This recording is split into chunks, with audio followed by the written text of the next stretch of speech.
years passed, and things didn't get any better. People were still just as cruel and mean to one another. They still got sick and died. God's world was still full of tears. It was never meant to be like this. But God was getting ready to do something about it. He was going to make all the wrong things right. And he was going to do it through a family.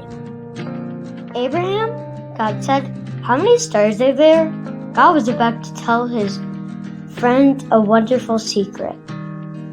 Let me see, Abraham said, rolling up his sleeves. But have you ever tried counting stars? Then you know how hard it is. 993, 994, 997. No, wait. 1, 2.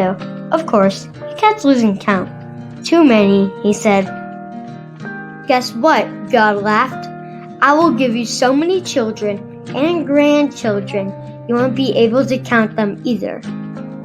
Abraham couldn't help giggling at such a wonderful idea, but he stopped himself. How could he have a family? Don't be silly. He didn't have any children, let alone grandchildren. He wiped away a tear. Anyway, it was far too late for him to start having babies at his age. He was 99 years old. What could God mean? Abraham, God said, believe me. And then God told Abraham his secret rescue plan. Abraham, I'll make your family very big, God promised, until one day our family will come to number more than even all the stars in the sky. Abraham looked up at the dark night sky, thick with stars. You will be my special family, my people, and through you, everyone on earth will be blessed. It was an incredible promise. God was going to rescue the world through Abraham's family. One of his great-great-great-grandchildren would be the child, the promised one, the rescuer. But it's too wonderful, Abraham said. How can it be true? It's anything too good to be true, God asked. It's anything too wonderful for me? So Abraham trusted what God said more than what his eyes could see. And he believed. Now, when his wife Sarah heard God's promise, she just laughed to herself. But it wasn't a happy laugh. It had tears in it. She always wanted a baby. Could her dream come true? Could she really have a baby when she was 90 years old?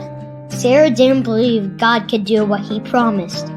She had forgotten that when God says something, it's as good as done.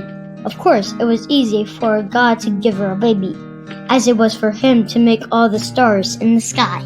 Sure enough, 9 months later, just as God had promised, Sarah gave birth to a baby boy. They named him Isaac, which means son of laughter.